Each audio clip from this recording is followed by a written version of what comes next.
الحمد لله رب العالمين وصلى الله وسلم وبارك على نبينا محمد وعلى آله وأصحابه أجمعين وأشهد أن لا إله إلا الله وحده لا شريك له وأشهد أن محمدا عبد الله ورسوله صلى الله عليه وسلم أما بعد فهذه الليلة ليلة 27 من شهر ربيع الأول عام 1436 من هجرة النبي صلى الله عليه وسلم.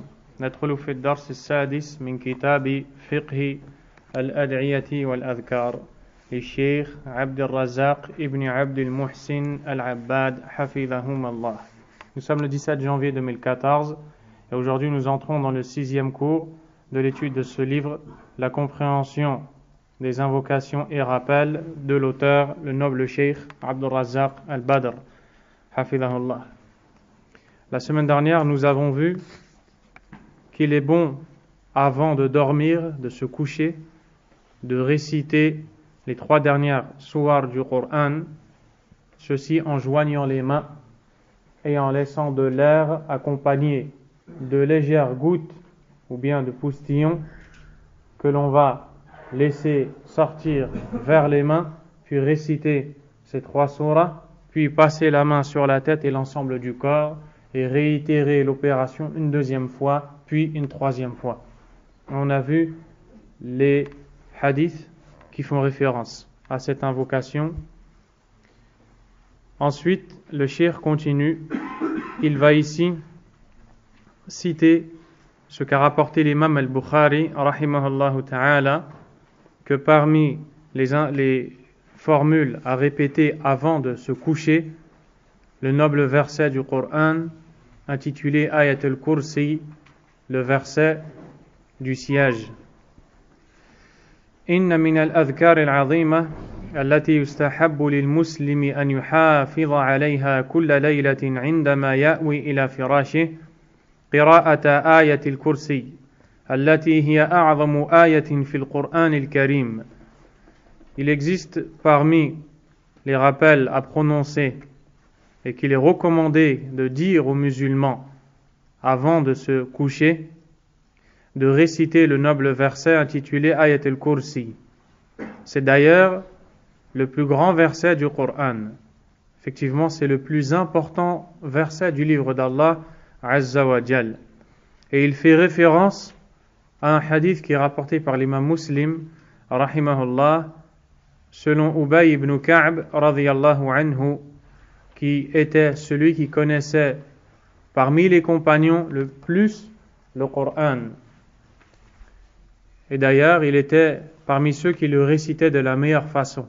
Un jour, le prophète sallallahu alayhi wa sallam l'a interpellé et lui a dit « Ya Abal Munzir ». Il l'a appelé par sa kunya, son surnom, « Oh Abal Munzir, atadri ayya ayatin fi kitabillahi ma'aka a'zam » Selon toi, quel est le plus immense verset du livre d'Allah?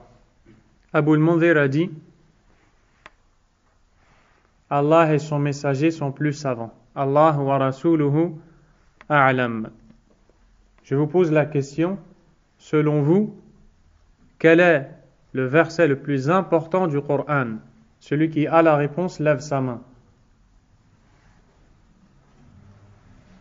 Donc, sur tout ce groupe, il n'y a pas plus de 6 personnes qui connaissent, 6 ou 7, qui connaissent ou qui savent quel est le plus important des versets du livre d'Allah Azza wa Jal. Et il ne convient pas d'ignorer cette chose. Abul Munzir a dit Allah et son messager sont plus savants. Le prophète sallallahu alayhi wa sallam lui a dit Ya Abal Munzir, atadri ayya ayatin fi kitabillahi ma'aka a'zam. Oh Abul Munzir, selon toi, ou bien sais-tu quel est le plus immense verset du livre d'Allah? Et quand Abul Munzir, qui en vérité avait la réponse, a vu que le prophète sallallahu alayhi wa sallam a réitéré la demande, adraka annahu adhina lahu nabi sallallahu alayhi wa sallam bil jawab. Il a compris que le prophète lui a en fait donné la permission de répondre, car les compagnons n'aimaient pas s'avancer devant le messager d'Allah sallallahu alayhi wa sallam, même quand ils avaient la réponse aux questions qui leur étaient posées. Donc quand le prophète a réitéré sa demande, il en a conclu qu'il a le droit de donner la réponse, et sans hésiter, il a dit Ayat al-Kursi, Allahu la ilaha illa huwa al-hayyul qayyum. Le verset du siège, Allahu la ilaha illa huwa al-hayyul qayyum. Le prophète sallallahu alayhi wa sallam s'est mis à frapper la poitrine de ce compagnon en lui disant Liyahnika al-ilm ya Abal Munzir. Félicitations pour cette science que tu as, ô Abul Munzir. Félicitations pour cette science, cette connaissance que tu as, ô Abul Munzir. On tire de ce hadith que le meilleur verset du Coran, c'est celui dont nous allons parler, Ayat al-Kursi, le verset du siège. On tire également que les compagnons avaient une connaissance profonde du Coran. Le Coran est composé de plus de 6000 versets. Et pourtant, sans la moindre hésitation, quand Abu al-Munzir, Ubay radiyallahu anhu, a compris que le prophète sallallahu alayhi wa sallam l'a autorisé à donner la réponse, il n'a pas dit « laisse-moi un moment ou quelques moments pour réfléchir ». Il n'a pas eu besoin d'aller réviser, il n'a pas eu besoin de tout cela, mais immédiatement, dans les 6000 versets du Coran, il a choisi le meilleur. Et le prophète sallallahu alayhi wa sallam lui a dit « félicitations pour cette science que tu as ». Donc le prophète a attesté de la science de ce compagnon, radiyallahu ta'ala anhu wa anis sahabati ajma'in, qu'Allah agrée l'ensemble des compagnons. Et c'est donc le meilleur verset du Coran à cause de ce qu'il veut dire, en raison du sens que ce verset a. Car en effet, dans le verset Ayat al-Kursi, le verset du siège, Allah tabaraka wa ta'ala se décrit par ses noms et ses attributs. Allah tabaraka wa ta'ala se décrit par ses noms et attributs et montre qu'il est le seul à mériter l'adoration azza wa jalla.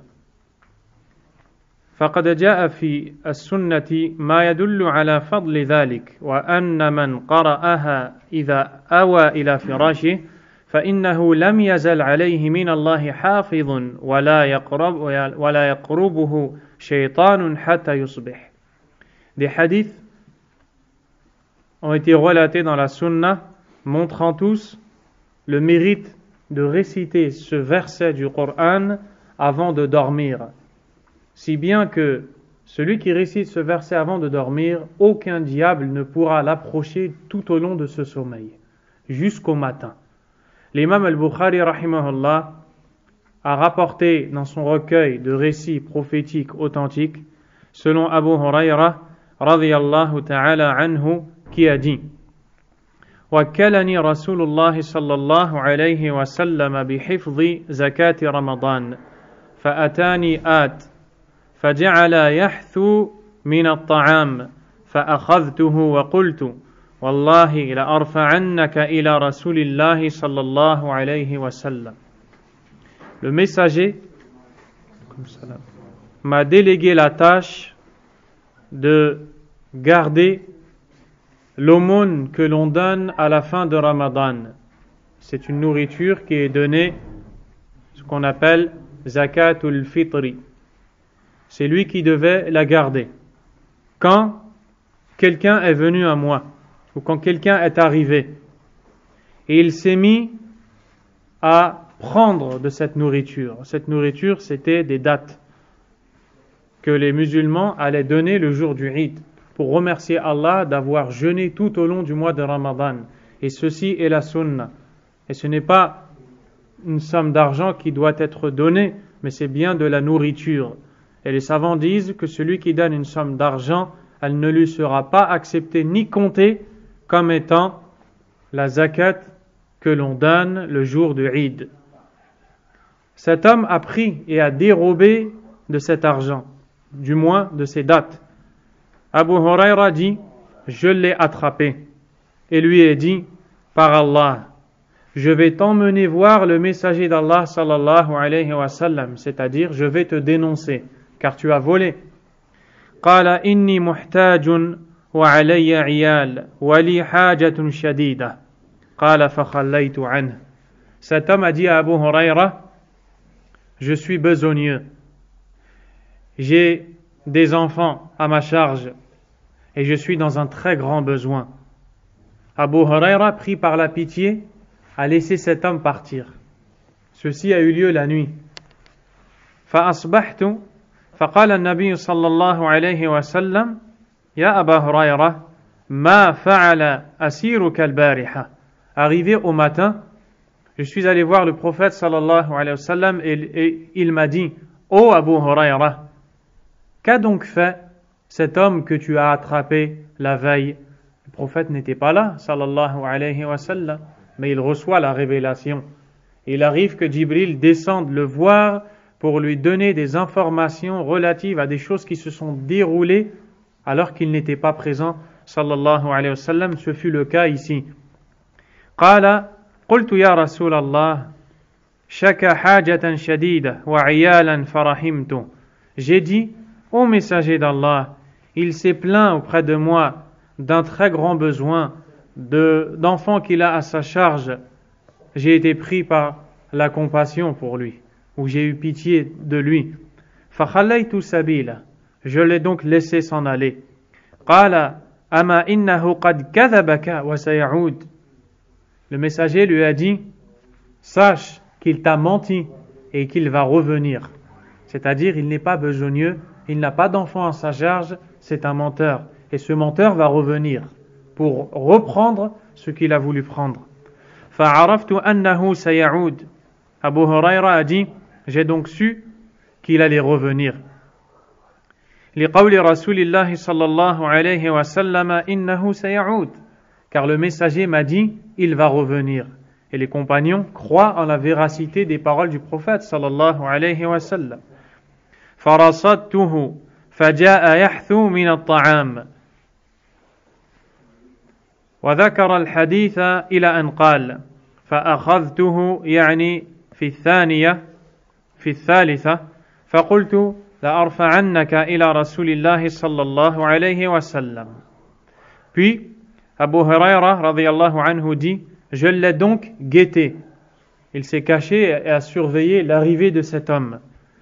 Quand cet homme est arrivé et a dérobé, encore une fois, de ses biens, puis je lui ai dit, je vais t'emmener au messager sallallahu alayhi wa sallam. Et cet homme m'a dit, je suis pauvre, besogneux, j'ai des enfants à ma charge, c'est-à-dire aie pitié de moi. Je l'ai donc laissé partir. Le lendemain au matin, le messager m'a dit, qu'a donc fait cet homme que tu as attrapé la veille? Abu Huraira radiyallahu anhu lui a dit, j'ai eu pitié pour lui au messager d'Allah. Le prophète lui a dit, il a menti et il va revenir. Puis la troisième fois, quand il arrive, il rattrape cet homme-là et cette fois-ci, il lui dit, je vais t'emmener au messager d'Allah sallallahu alayhi wa sallam. وهذا آخر 3 مرات تزعم أنك لا تعود. Abu Huraira lui a dit, et ceci est la troisième fois que tu viens et tu prétends que tu ne reviendras pas encore. ثم تعود. Puis en réalité tu reviens. قال دعني أعلمك كلمات ينفعك الله بها. Cet homme a dit à Abu Huraira, laisse-moi et alors je t'enseignerai des mots qui te seront utiles, qui par Allah te seront utiles. قلت ما هن. Abu Huraira, pris par la curiosité du fait que cet homme est un étranger, il vient dérober de cette nourriture, puis quand Abu Huraira veut l'emmener pour le dénoncer au messager, sallallahu alayhi wa sallam, cet homme qui est inconnu lui dit, alaykum salam, je vais t'enseigner quelque chose. Donc vous pouvez vous imaginer comment Abu Huraira radiyallahu anhu a été intrigué par cette parole.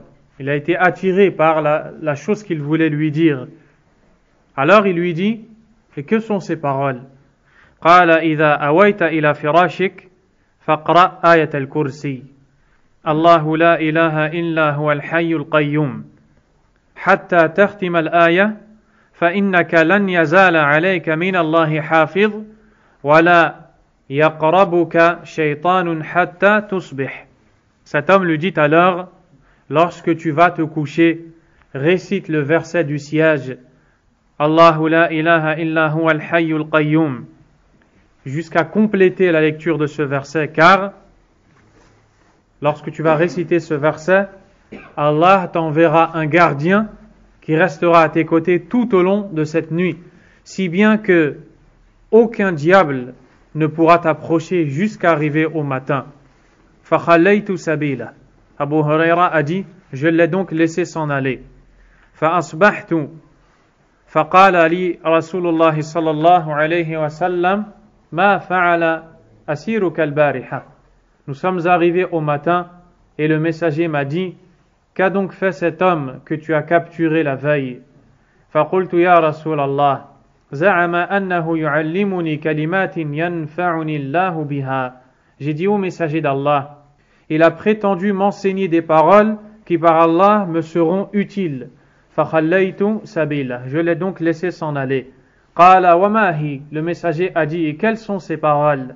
قلت قال لي إذا أويت إلى فراشك فقرأ آية الكرسي من أولها حتى تختم الآية الله لا إله إلا هو الحي القيوم وقال لي لن يزال عليك من الله حافظ ولا يقربك الشيطان حتى تصبح وكانوا أحرص شيء على الخير أي الصحابة رضي الله تعالى عنهم. Abu Huraira dit donc, le prophète lui a dit, que sont ces paroles? Abu Huraira lui dit, cet homme m'a dit, lorsque tu vas te coucher, récite le verset du siège du début jusqu'à la fin, et alors Allah t'enverra un gardien qui te protégera toute la nuit, si bien qu'aucun démon ne pourra t'approcher jusqu'au matin. Et les compagnons étaient les plus motivés à l'enseignement du bien et son apprentissage. فقال النبي صلى الله عليه وسلم أما إنه قد صدقك وهو كذوب تعلم من تخاطب منذ 3 ليال يا أبا هريرة قال لا قال ذاك شيطان. Le prophète alayhi salatu wassalam lui dit alors, certes, il a dit vrai, bien qu'il soit un très grand menteur. C'est-à-dire qu'à la base c'est un très grand menteur, mais cette fois-ci il a dit vrai. Sais-tu à qui tu t'adresses depuis 3 nuits, ô Abu Huraira? Abu Huraira radiyallahu anhu lui dit non. Et le prophète sallallahu alayhi wa sallam lui dit, c'était un démon. C'était un diable, un djinn parmi les démons, à qui Allah tabaraka wa ta'ala a donné la faculté de prendre l'apparence humaine. Et donc, le démon, c'est ce qui est mauvais pour les démons. Et donc, il a dit à Abu Huraira radiyallahu anhu que pour les démons, c'est très mauvais de réciter Ayat al-Kursi avant de dormir, car à cause de cette lecture, ils n'arrivent pas à s'approcher du lecteur de ce verset. C'est la raison pour laquelle que ceux qui s'adonnent à la sorcellerie, peu importe les pays, que ce soit les pays arabes, africains, asiatiques et autres, très souvent, pour justement pratiquer cette sorcellerie, ils écrivent ce verset avec le sang des menstrues de la femme, ce sang qui est impur. Pourquoi? Car les démons au service desquels ces gens-là sont, leur demandent de blasphémer et de manquer de respect à tout ce qui est en rapport avec la religion d'Allah. Et particulièrement à ce verset qui est Ayat al-Kursi, puisqu'il est une protection par la permission d'Allah contre les démons. Ce verset est donc l'ennemi juré des démons. C'est pour cela que les démons demandent aux sorciers d'écrire ce verset avec cette impureté. وَالْعِيَاذُ بِاللَّهِ. فهذا الحديث فيه فضل هذه الآية الكريمة وعظم نفعها. On retrouve dans ce hadith le mérite de ce noble verset et l'immense utilité qu'elle a. وشدة تأثيرها في التحرز من الشيطان والوقاية من شره. Tout comme on retrouve dans ce verset l'immense impact qu'il a dans la protection contre le diable et son mal. وأن من قرأها عند نومه حفظ وكفي ولم يقربه شيطان حتى يصبح. Nous voyons aussi que celui qui récite ce verset lorsqu'il va se coucher va être protégé et Allah lui sera suffisant.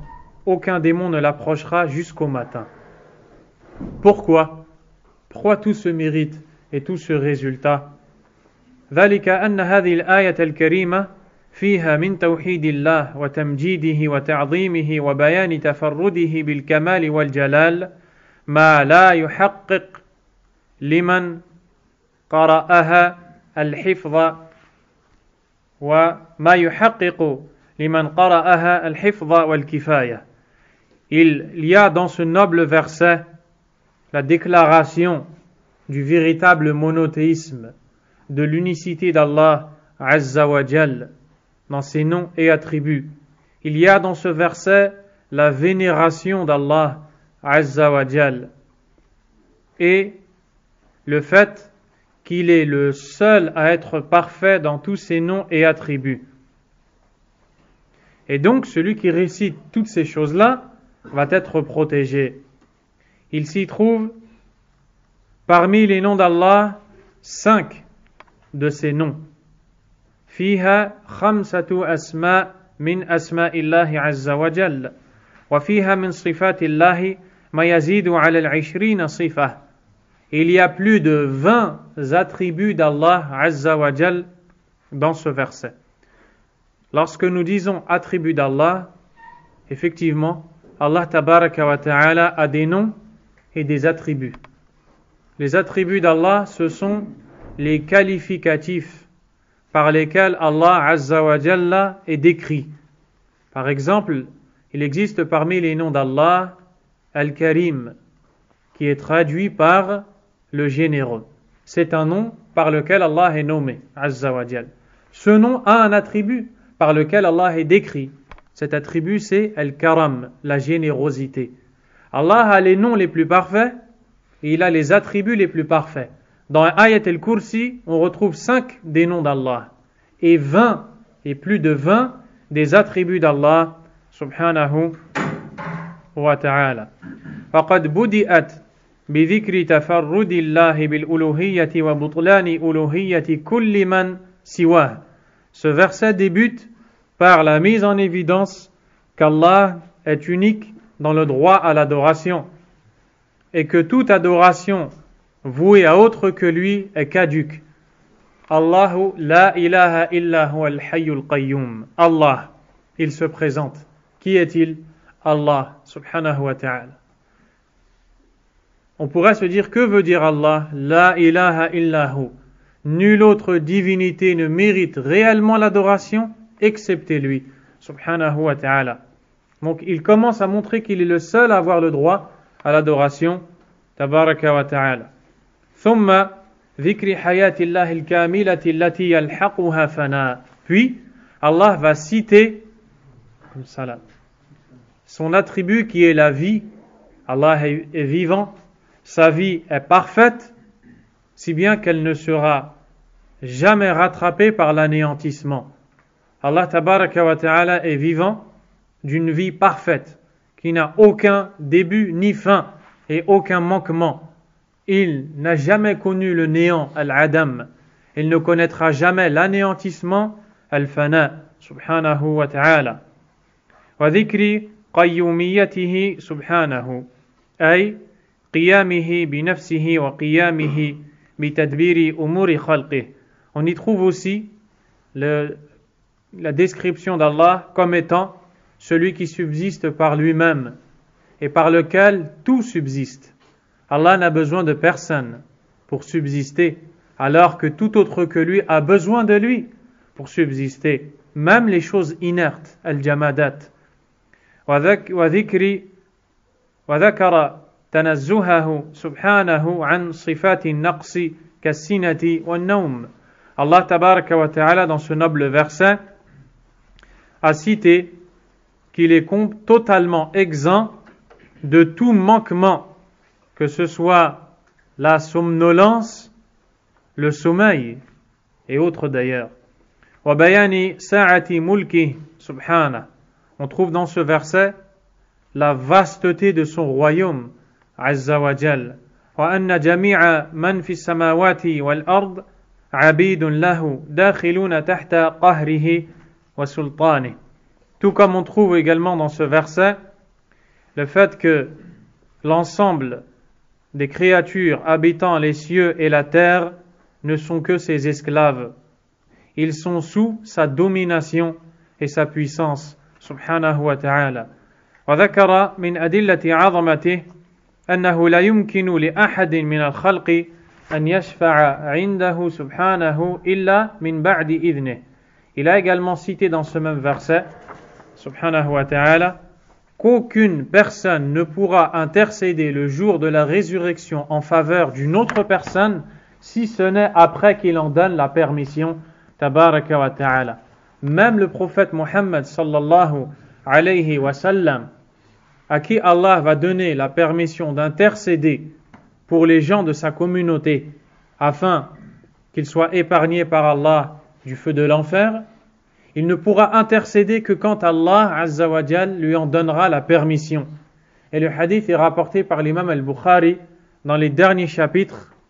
C'est un hadith qui est rapporté par le compagnon Anas ibn Malik et qui s'intitule Hadith al-Shafa'a, le hadith de l'intercession, dans lequel on voit que le prophète sallallahu alayhi wa sallam, le jour du jugement dernier, viendra se prosterner sous le trône d'Allah azza wa jal. Il se mettra à glorifier Allah, à citer des noms et des attributs qu'il ne connaissait pas de son vivant, mais c'est Allah qui lui insufflera ces formules à répéter. Et après, Allah azza wa jal lui dira, lève ta tête et nous écoutons ta demande. Demande, intercède, l'intercession t'est accordée. Il n'intercédera qu'après qu'Allah azza wa jal lui en donne la permission. وفيها إثبات صفة العلم لله سبحانه. On voit aussi dans ce verset l'attribut de la science qu'a Allah azza wa jal. وأن علمه سبحانه محيط بكل معلوم. On voit que sa science a englobé toute chose connue. C'est-à-dire qu'Allah azza wa jal connaît tout par sa science. فهو يعلم ما كان وما سيكون وما لم يكن لو كان كيف يكون. Allah azza wa jal sait ce qui est révolu, les choses qui se sont déroulées au passé. Il sait ce qui arrivera à l'avenir. Il sait même ce qui ne s'est pas passé. Si ça s'était passé, comment ceci aurait eu lieu? Il le sait, azza wa jal. À titre d'exemple, Allah azza wa jal a dit وَلَوْ رُدُّوا لَعَادُوا لِمَا نُهُوا عَنْهُ. Allah azza wa jal a dit au sujet des gens de l'enfer qui supplieront Allah de revenir sur terre, il dit, et si on les faisait revenir sur terre, ils recommenceront ce qu'ils y faisaient. Eux, ils diront, oh Allah, laisse-moi revenir sur terre afin que je délaisse le mal que je commettais et fasse le bien que je délaissais. Et Allah azza wa jal ne va pas répondre à leur demande car il sait cette chose qui n'a pas eu lieu. Si elle avait eu lieu, comment elle aurait eu lieu? Il dit, et si on les avait fait revenir sur terre, ils auraient réitéré. Donc Allah tabaraka wa ta'ala, c'est tout. وفيها بيان عظمة الله سبحانه بذكر عظمة مخلوقاته. On y voit aussi l'immensité d'Allah azza wa jal, car on y voit l'immensité de ses créatures. Et quand on voit l'immensité et la grandeur des créatures d'Allah azza wa jal, on se dit, que dire de la grandeur d'Allah tabaraka wa ta'ala. فإذا كان الكرسي وهو مخلوق من مخلوقاته وسع السماوات والأرض فكيف بالخالق الجليل والرب العظيم عز وجل. On voit dans ce verset que le sillage a englobé les cieux et la terre tout entière. Que dire alors du Créateur d'Allah tabaraka wa ta'ala? وفيها بيان عظمة اقتداره سبحانه. On voit également la toute-puissance d'Allah azza wa jal et la capacité qu'il a sans limite. Alaykum salam. وأنه سبحانه من كمال قدرته لا يؤوده أي لا يثقله حفظ السماوات والأرض on voit que par sa puissance, il n'est pas dérangé, ni fatigué ou éprouvé par le fait de garder les cieux et la terre. C'est-à-dire que de garder les cieux et la terre ne lui coûte aucune peine. Azza wa Jal. ثم ختمت الآية بذكر اسمين عظيمين لله وهما العلي العظيم. Puis, ce verset s'achève par deux des noms immenses d'Allah Azza wa Jal, Al-Ali, Al-Azim. Al-Ali, selon le sens rapproché, c'est l'immensément élevé. Azza wa Jal. Al-Azim, selon le sens rapproché, c'est l'immense. Lorsque je dis le sens rapproché, je le dis car on ne doit jamais dire parmi les noms d'Allah l'immense, parmi les noms d'Allah le généreux. Car lorsque l'on cite un nom d'Allah, on ne doit le citer que comme il est. Parmi les noms d'Allah, Al-Karim. Al-Karim, selon le sens rapproché, veut dire le généreux. Mais le généreux n'est pas un nom d'Allah, Azza wa Jal. Et celui qui parle dans les noms et les attributs d'Allah Azza wa Jal doit connaître ce qu'il dit avec l'épreuve du Coran et de la Sunna. Et c'est un domaine qui doit être respecté et étudié. Et on ne doit pas s'avancer dans ce domaine comme le font beaucoup de gens. Et pour certains, on peut même penser qu'ils s'y connaissent dans le domaine, alors qu'en réalité, bien loin de là, ils sont vraiment ignorants. Donc faites attention lorsque vous parlez des noms et attributs d'Allah tabaraka wa ta'ala. وفيهما إثبات علو الله سبحانه ذاتا وقدرا وقهرا. On voit aussi l'affirmation qu'Allah a l'attribut de l'élévation. Et Allah Azza wa Jal a l'élévation qui est un attribut parfait. Il est élevé au-dessus de ses créatures par trois choses qui sont toutes dans le Coran. Premièrement, il est élevé aliyun bidhatihi, par son essence, son entité, lui-même. Huwa bidhatihi, lui-même par son entité, son essence, il est au-dessus de ses créatures. Il n'est ni partout, non plus, comme le disent les Asha'ira et ceux qui les suivent parmi les Ahbash et d'autres groupes égarés qui disent qu'Allah Azza wa Jal, on ne sait pas où il est et il n'est pas touché par les six côtés, le devant, le derrière, la droite, la gauche, le haut, le bas et ainsi de suite. Nous disons ce qu'Allah a dit dans le Coran et nous nions ce qu'Allah a nié dans le Coran. On ne rajoute rien et on n'enlève rien. On ne devance pas les savants de la Sunna dans ce domaine. Allah Azza wa Jal est élevé au-dessus de ses créatures de par son essence. Par exemple, il dit Ar-Rahmanu ala al-arsh istawa, ce qui veut dire le tout miséricordieux s'est élevé au-dessus de son trône. Deuxièmement, qadran, par son estime ou sa valeur, Azza wa Jal, il est élevé au-dessus de tout le monde. Et Allah Azza wa Jal a dit à ce sujet وَمَا قَدَرُ اللَّهَ حَقَّ قَدْرِهِ, ils n'ont pas estimé Allah à sa juste valeur, surat Az-Zumar. وَالْأَرْضُ جَمِيعًا قَبْضَتُهُ يَوْمَ الْقِيَامَةِ, alors qu'il fera de la terre entière le jour de la résurrection une poignée. وَالسَّمَاوَاتُ مَطْوِيَّاتٌ بِيَمِينِهِ, il pliera les cieux dans sa main droite. Subhanahu wa ta'ala amma yushrikun, exempt soit-il et élevé au-dessus de ceux qui lui associent. Il est aussi élevé au-dessus de ses créatures de par sa domination. Il dit à ce sujet wa huwa al-qahiru fawqa ibadihi, c'est lui le dominateur au-dessus de ses serviteurs. Azza wa Jal. Wa ithbatu 'azamatihi subhanahu bil iman bi anna lahu jami'a ma'ani al-'azamati wal jalal. Il y a également l'affirmation de sa puissance et le fait que l'on doit croire qu'il a la puissance, la grandeur, subhanahu wa ta'ala, wa annahu la yastahiqu ahadun at-ta'zim wa at-takbir wal ijlal siwa. Et nous devons croire qu'aucun autre que lui n'a le droit à la vénération à la proclamation de la grandeur, à la sanctification. Subhanahu wa ta'ala. C'est donc un verset immense qui est le verset de Ayat al-Kursi, le verset du siège. Puis le cheikh a cité le hadith que vous venez d'entendre. Donc, le musulman se doit de répéter ce verset lorsqu'il va dormir, car ce verset est d'abord le meilleur verset du livre d'Allah, tabaraka wa ta'ala, en raison du sens qu'il contient, et également celui qui le récite sera protégé toute la nuit. Je vais vous lire simplement la traduction de ce verset.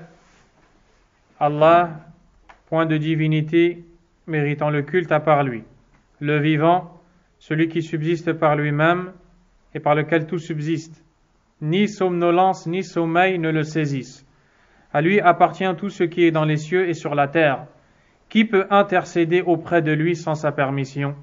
Il connaît leur passé et leur futur.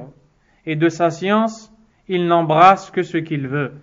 Son trône, Al-Kursi n'est pas le trône, c'est le siège, déborde les cieux et la terre, dont la garde ne lui coûte aucune peine. Et il est le très haut, le très grand, subhanahu wa ta'ala. Abdullah ibn Abbas, radiyallahu anhuma, nous a enseigné ce que veut dire Al-Kursi. Al-Kursi, que l'on a traduit comme étant le siège. C'est une traduction littérale.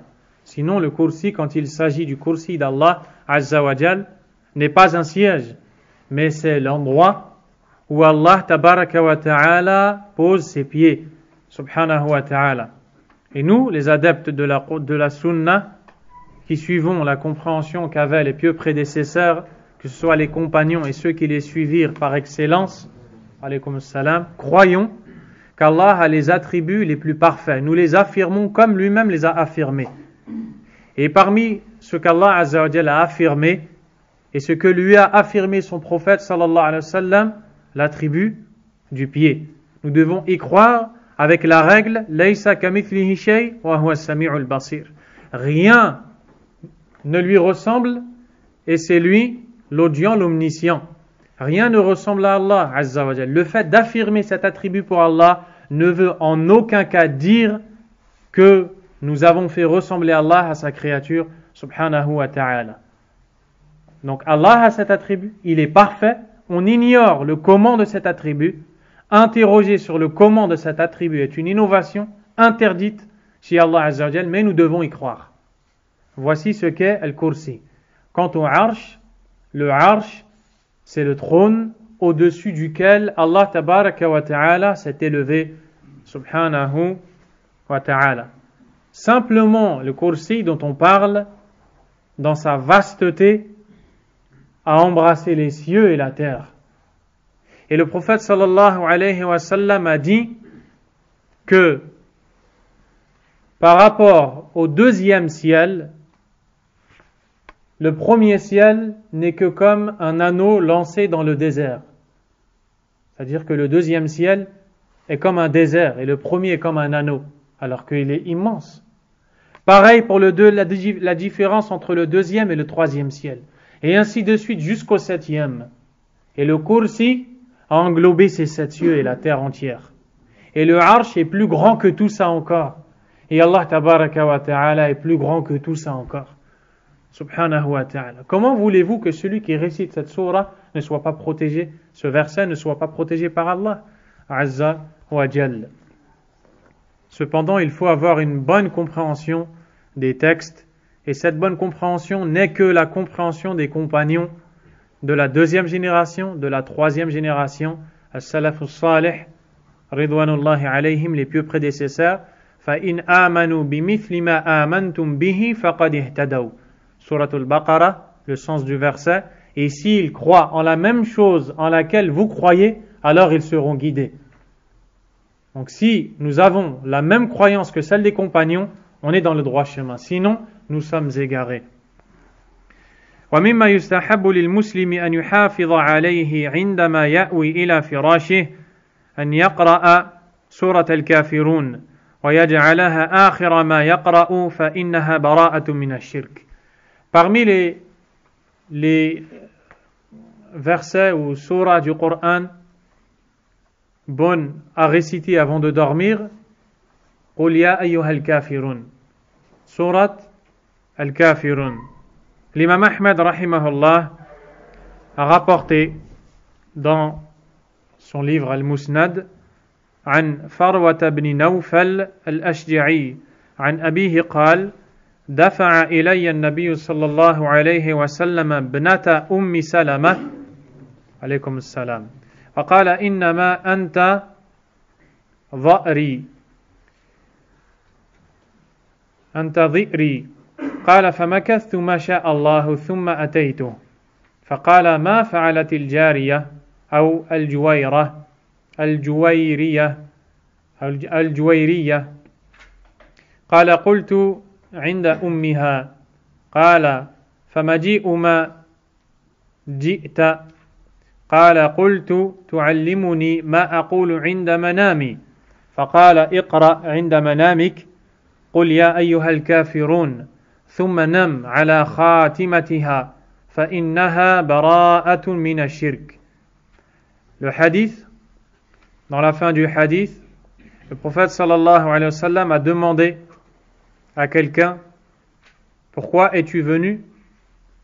Il a répondu afin que tu m'enseignes ce que je dois dire avant de dormir. Le prophète sallallahu alayhi wa sallam lui a dit récite alors avant de dormir قل يا أيها الكافرون et endors-toi en faisant en sorte que ce soit la dernière chose que tu récites ou que tu dises, car elle sera un désaveu contre le polythéisme. C'est-à-dire que celui qui s'endort après avoir récité, ou plutôt celui qui récite cette sourate avant de dormir, c'est comme si quand il va dormir, il est désavoué du shirk. Juste en récitant قل يا أيها الكافرون avant de dormir. وقد دل هذا الحديث على فضل هذه السورة وفضل قراءتها عند النوم. On voit le mérite de cette sourate dans ce hadith et particulièrement le mérite de la réciter avant de dormir. والترغيب في أن ينام المسلم على خاتمتها ليكون آخر ما نام عليه هو إعلان التوحيد والبراءة من الشرك. Le prophète nous encourage, sallallahu alayhi wa sallam, à réciter cette sourate avant de dormir, afin que la dernière chose qu'on ait dite afin de dormir soit la proclamation de l'unicité d'Allah Azza wa Jal et le désaveu du polythéisme, du shirk. ولا ريب أن من قرأها وفهم ما دلت عليه وعمل بما تقتضيه فقد برئ من الشرك ظاهرا وباطنا. Le cheikh dit sans aucun doute, celui qui récite cette sourate avant de dormir et comprend ce qu'elle veut dire, يفهم المعنى, en comprenant son sens et ce qu'elle implique, sera innocenté et éloigné du shirk apparent et caché. وقد كان بعض السلف يسميها المقشقشة يقال قشقش فلان إذا برئ من مرضه فهي تبرئ صاحبها من الشرك. Les pieux prédécesseurs donnaient un nom à cette sourate. Ils disaient هذه سورة المقشقشة. Ils disaient c'est sourate al-muqashqisha. Al-muqashqisha, c'est-à-dire la sourate qui guérit. La sourate qui guérit. Pourquoi ils l'ont appelé comme ça? Car celui qui récite cette sourate, qui comprend son sens, il est guéri du shirk. Et Allah Azza wa Jal l'éloigne, il l'écarte, il le protège du shirk billah tabaraka wa ta'ala. قل يا أيها الكافرون. Allah Azza wa Jal dit dans cette sourate, قل. Il dit à son prophète sallallahu alayhi wa sallam de dire, قل. ماذا تقول? Qu'est-ce que tu dois dire? Ya ayyuhal kafirun, ô vous les mécréants. Wal kafir, et le mécréant, c'est celui qui n'a pas l'iman, celui qui n'a pas la foi en Allah Azza wa Jal.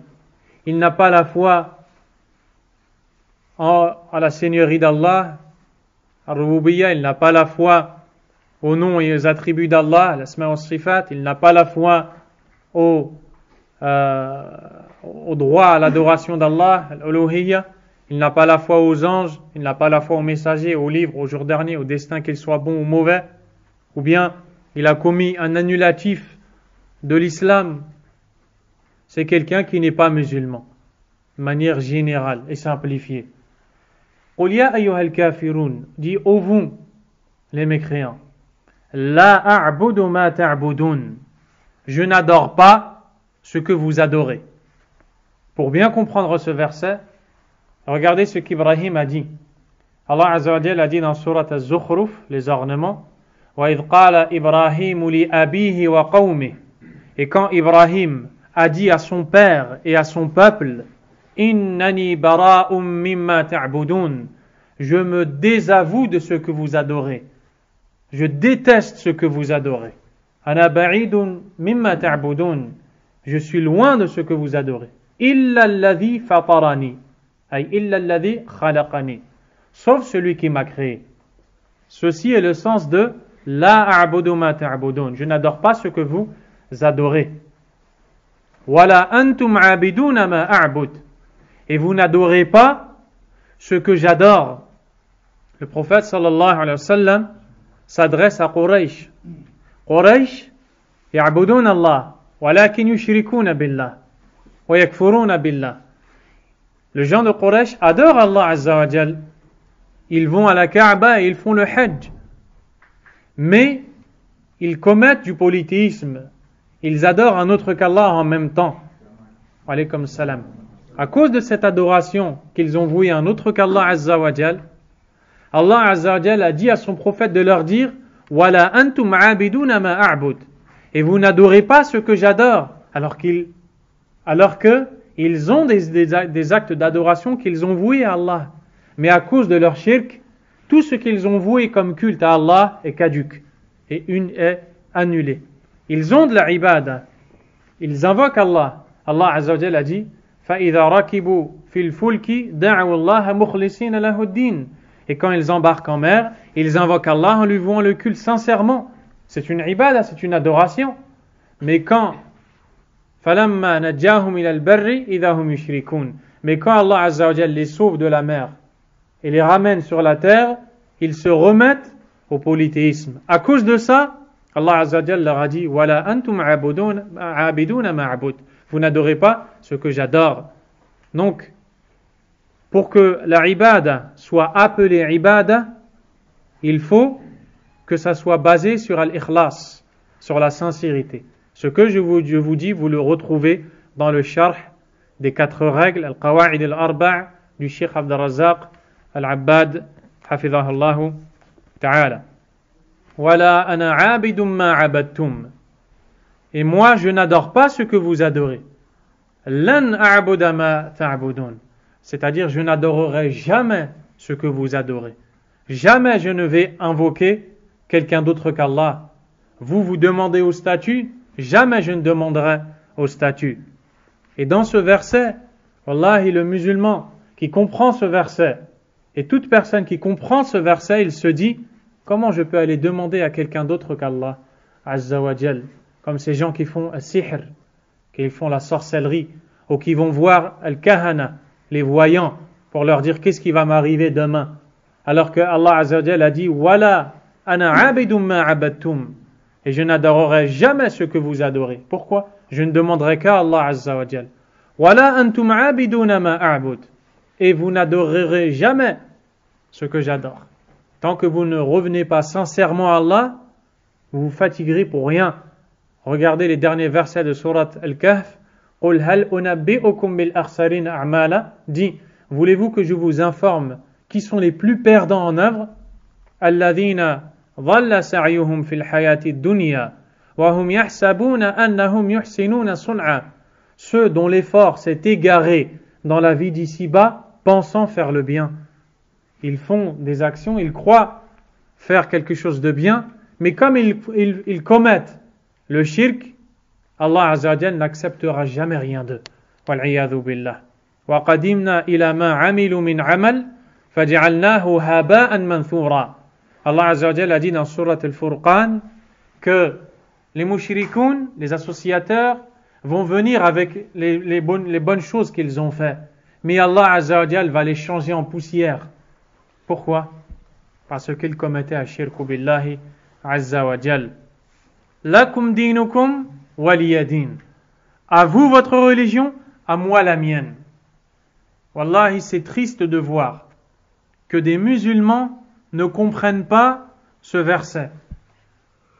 À un point, ils croient que ça veut dire vous avez le droit de faire ce que vous voulez, vous avez le droit de suivre la religion que vous voulez, et moi je suis la mienne. Al-babu maftuh. Itba' hadha ad-din wa ana atba' hadha ad-din. La porte est ouverte, suis ta religion, je suis la mienne. Ça ne veut pas dire ça. Ça veut dire votre religion est nulle, Allah ne l'acceptera jamais. Et si vous mourrez dans cette religion, le feu vous attend. Et moi j'ai la mienne qui est la vraie. Et Allah Azza wa Jalla a dit dans le Coran, Inna ad-dina 'inda Allah al-Islam.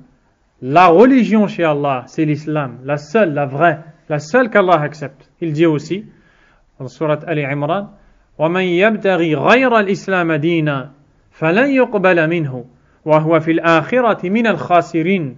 C'est-à-dire, celui qui recherche une autre religion que celle de l'islam, elle ne lui sera jamais acceptée. Et dans l'au-delà, fil akhira, il fera partie des perdants, al-khasirun, khasara, une grande perte.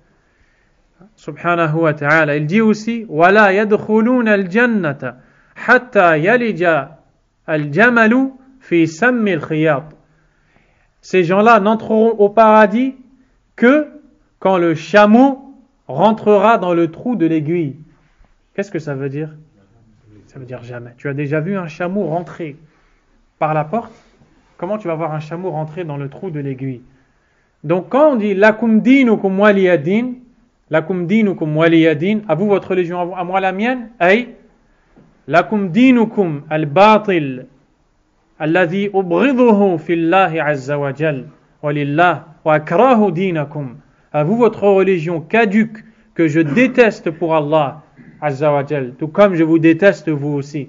Waliyadin, et à moi ma religion, dinul haqq alladhi yaqbaluhu Allah walladhi yuhibbuhu lillah. Et à moi ma religion, la religion de vérité que j'aime pour Allah azza wa jal. C'est donc une sourate où on y retrouve al-wala ou al-bara, l'alliance et le désaveu. Ce n'est pas une sourate qui, comme certains ignorants disent, nous montre que chacun doit choisir ce qu'il veut. Là, Allah Azza wa Jalla n'a-t-il pas dit, ô vous les ignorants, وَمَا خَلَقْتُ الْجِنَّ وَالْإِنسَ إِلَّا لِيَعْبُدُونَ, et je n'ai créé les djinns et les hommes que pour qu'ils m'adorent. Pourquoi musulmans disent que chacun a le droit de choisir ce qu'il veut? Donc voici pour cette sourate. وَتُسَمَّ هِيَ وَسُورَةُ قُلْ هُوَ اللَّهُ أَحَدٌ بِسُورَتَيْ الْإِخْلَاصِ. Et cette sourate, قُلْ يَا أَيُّهَا الْكَافِرُونَ, et la sourate قُلْ هُوَ اللَّهُ أَحَدٌ sont nommées les deux sourates de l'Ikhlas. L'Ikhlas, la sincérité. لأن فيهما إخلاص التوحيد بنوعيه العلمي والعملي لله تبارك وتعالى. Car on retrouve dans ces deux sourates قل هو الله أحد et قل يا أيها الكافرون la sincérité dans les deux types de tawhid.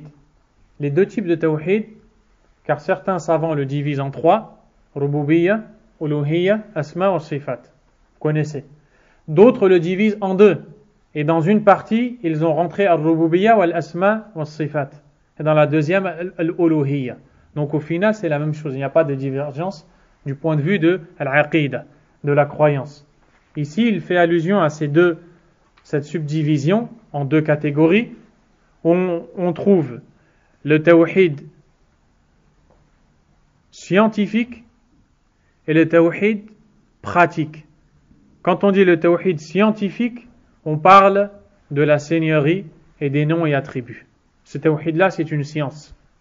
Et quand on parle du tawhid pratique, c'est le tawhid al-uluhiyya, qui est une mise en pratique de l'adoration d'Allah Azza wa Jal.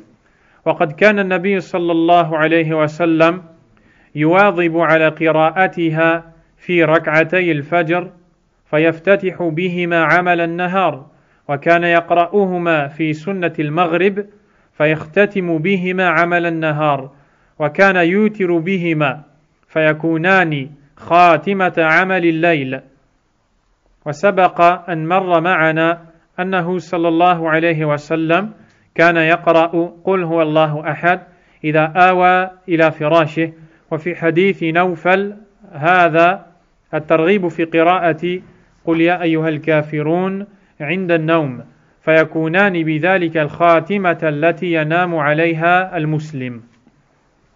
Le prophète sallallahu alayhi wa sallam était assidu dans la lecture de ces deux sourates. Qul huwa Allahu ahad, Qul ya ayyuhal kafirun. Il la récitait aussi dans la sunna de la prière de l'aube, la prière du Fajr, et dans la sunna après la prière du Maghrib. Pourquoi? Parce que justement il y a la connaissance du tawhid et sa mise en pratique, comme vous venez de l'entendre. C'est-à-dire que celui qui se lève le matin, il prie les deux rak'ah du Fajr, il aura reconnu toute l'unicité d'Allah à travers cette récitation. Il commence donc la journée en étant quelqu'un qui reconnaît l'unicité d'Allah Azza wa Jal. Et quand il arrive au Maghrib, il récite cette sourate après la prière du Maghrib, dans la Sunna, il commence la soirée avec l'unicité d'Allah Tabaraka wa Ta'ala. Puis, il la récite à la prière du Witr. La prière du Witr. Witr, ça veut dire impair. On a Shafa', 2, 4, 6, 8, pair, comme salam, et impair. 1, 3, 5, 7, 9. Quand on dit la prière du Witr, c'est la sunna du prophète sallallahu alayhi wa sallam, après la prière du Isha, qui priait des raka'at d'un nombre impair. Ça peut être 1, ça peut être 3, ça peut être 5, 7 et 9. Toutes ces choses-là font partie de la sunna. Au jour d'aujourd'hui, ce que les gens ils font le plus, c'est 3. Et ils appellent ça Shafa' Witr. Impair parce que c'est 2 et pair parce que c'est 1. Et en réalité, le tout, ça s'appelle Witr. Mais les gens, la plupart du temps, quand tu dis Witr, ils croient que tu parles que de la dernière rak'a. Ça, c'est faux. Witr, ça veut dire impair. Ça peut être 1, 3, 5, 7 et 9. Le prophète sallallahu alayhi wa sallam récitait dans la prière du Witr ces deux sourates. Pourquoi? Parce que là, on est dans la nuit. Pour commencer la nuit avec le tawhid. Et on a vu aussi que le prophète sallallahu alayhi wa sallam récitait Qul huwa Allahu ahad avant de dormir et Qul ya ayyuhal kafirun avant de dormir maintenant pour passer la nuit dans le sommeil avec le monothéisme, l'unicité d'Allah Azza wa Jal. Tu vois bien que la religion tout entière n'est que monothéisme, n'est que proclamation de l'unicité d'Allah subhanahu wa ta'ala. Et seule la religion de l'islam est une religion de monothéisme.